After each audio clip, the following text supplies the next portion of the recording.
Harassment online, harassment in person, threats of violence, and even violence itself. In the last year, amid the pandemic, public health workers have experienced more direct attacks than at any time in the previous century. I'm Lindsay Smith-Rogers, producer of Public Health on Call. This week, as part of National Public Health Week, we're bringing you a special 4-part series with episodes excerpted from a webcast from last month. The webcast was produced in collaboration with the Association of State and Territorial Health Officials, known as ASTO, the National Association of County and City Health Officials, known as NACCHO, and the Big Cities Health Coalition. In this series, we will explore the extraordinary challenges facing the field of public health in the COVID era. We'll hear from health officers on the front lines about their experiences, from researchers about the scale of the problem, and from the leaders of ASTO, NACCHO, and the Big Cities Health Coalition about what is to be done. In part 1, we'll hear a message from Dr. Rochelle Walensky, the new director of the CDC. Then we'll hear from 3 public health officers, Dr. Myshika Roberts, Dr. Greg Holtzman, and Dr. Jennifer Bacani McKenney, about the significant challenges they and their staff have faced during the pandemic. If there is one aspect of public health work that is universal, it is that we are all committed to doing the right thing for health. I know many of you went into public health out of a desire to help others, and because you believe that all people deserve equal access to health. As we continue to face the COVID-19 pandemic, you, the public health leaders of this country, have faced unrelenting obstacles and public criticism while working to bring this pandemic under control.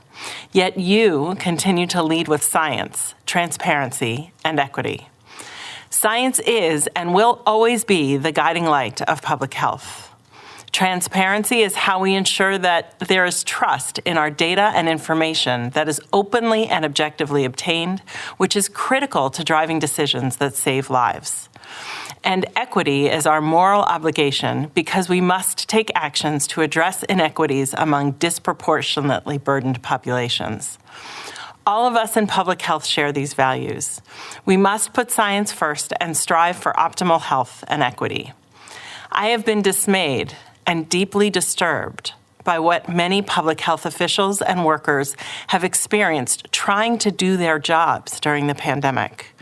I know it will take a long time to heal from these experiences. Tragically, 500,000 Americans have died from COVID-19. 500,000 deaths. Public health now is perhaps more critical than ever. This pandemic has humbled all of us, but we must remember that the nation, indeed the world, even when they don't express it and even when they don't know it, is counting on us.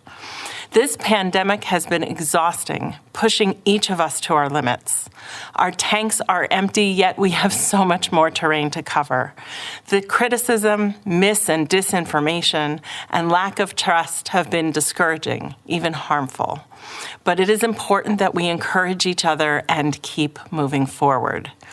We face many challenges that we must work together to overcome. This pandemic has highlighted our long-neglected, poorly resourced, and fragile core public health infrastructure. This must be addressed. We also have a nation to vaccinate against COVID-19, 300 million people. Public health leaders and staff, you, are the trusted source for the public. We can inform and inspire people to get vaccinated and stay safe. I want to encourage all of you in public health working in the trenches across the United States to remain resilient and hopeful. Your determination is inspiring. Keep fighting for public health. Keep doing all you do to bring our nation back to health. Thank you. Next, we'll hear from Dr. Myshika Roberts, the Health Commissioner of Columbus Public Health in Ohio, about burnout for public health officers. One of the things that I've experienced, and I know some of my fellow health commissioners around the nation have experienced, is, harassment and complaints from the public about some of the public health orders that have put in place. At times, it got to be, somewhat personal some of the emails I received, especially knowing that I was following the science and I was following the guidance, and the case count in our community was extremely high. Our hospital volume was at a very critical level. So I was really following the science, but it's been an awakening to see how many people are really concerned about their own health or their own well-being and their own lifestyle, and not really taking into consideration those in their community and those who are around them.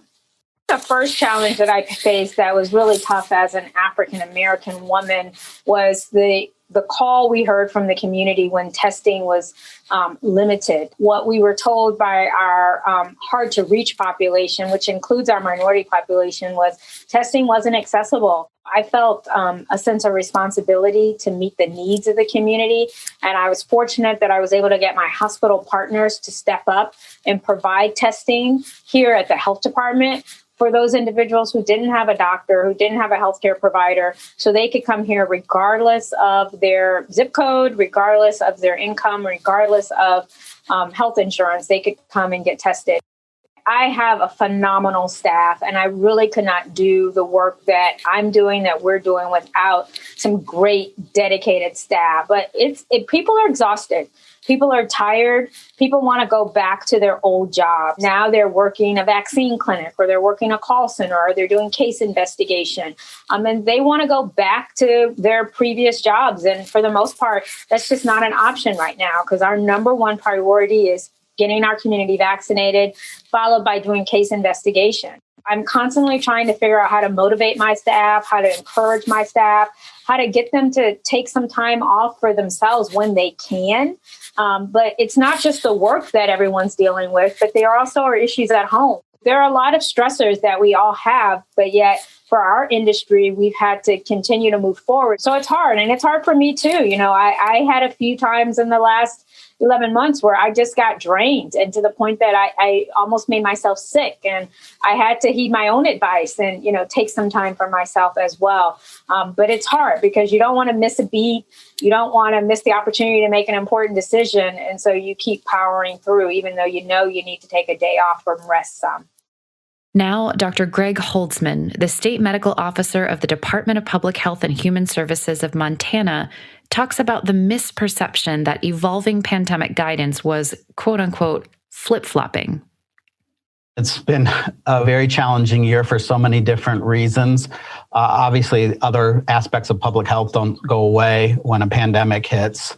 We have the issues of the pandemic and the challenges that have gone on through there, and getting out the information and the science to the public to make informed decisions, and also to our politicians to make informed decisions. Some of the rhetoric and vitriol that's been out there has made it difficult to get a clear and clean message out to folks. Science got messed into politics, and we got comments about being flip-flopping and, that you're changing your viewpoints. And it's not a matter of changing viewpoints. It's a matter of using the science of what we have at this time and making an informed decision. We've had health officers who have quit. We've had health departments that all resigned. And it's been challenging in that aspect, where these people are trying to do the best they can with the amount of evidence and guidance that they're getting. And they're trying to do the things that are right to protect the community. Finally, we will hear from Dr. Jennifer Bacani McKinney, the health officer of the Wilson County Health Department in Kansas, about her experiences with harassment. There's been so much misinformation, so much fear, so much unknown in the general public. And sometimes that manifested as anger in those people. And when people are frustrated and they're being told that they have to wear masks or they have to social distance, they have to find somebody to blame. They feel that they can't really blame a virus that they can't see. So they tend to blame people like public health officials who are telling them to do these things or not do these things. And for me, that's been very personal. This is my hometown. This is where I grew up. This is where I was born and raised. And these are the people that I've cared for in my medical practice for the last 11 years. And when they have trusted me for the past decade, and then they start questioning my motivations and my recommendations, it really is hurtful. I've had somebody drive by my house videoing when they saw extra cars in the driveway, trying to say that I was not following my own rules. I was escorted out of a public meeting about mask mandates because the sheriff's department thought that I was in danger. And I've had people call for me to be fired on social media, saying that I was manipulating the commissioners, when of course we've worked as a team, but also, I've worked to advise the county commissioners because they don't have a health background. It's been tough. The county commissioners act as the Board of Health, and they are trying to do their job. But they also at the same time have told me that I focus too much on health and science and not enough on the economics of the town. At one point, they told me that they were going to open up their applications for my position because they didn't agree with what I was saying. And so when that information got out to the general public, I had so many people write letters and show up to the commission meeting to speak on my behalf and say, you know what, we do believe in what she's teaching us. We believe that she is keeping us safe and healthy. And that meant the world to me. I believe there are always more supportive people out there than there are people who are mean or hateful or angry. But those tend to be the louder people. And again, that can be a very personal thing in a situation like this. For all of us in public health, we've learned a lot, and we are going to continue on and continue to help keep people safe because it's the right thing to do. Dr. Roberts, Dr. Holtzman, and Dr. Bakani McKenney are not alone in their experiences. Tomorrow in episode 2, we'll hear from 2 Johns Hopkins experts, Dr. Beth Resnick and Polani Moy, about the data showing the scale of the problem. Public Health on Call is produced by Josh Sharfstein, Lindsay Smith-Rogers, and Stephanie Desmond. Audio production by Spencer Greer, Niall Owen McCusker, C.N. Oates, and Matthew Martin, with support from Chip Hickey. Distribution by Nick Moran. Production support from Catherine Ricardo and Neiman Outland. Social media support from Brenda Haggader, Grace Holes Fernandez, and Caroline Wong. Thank you for listening.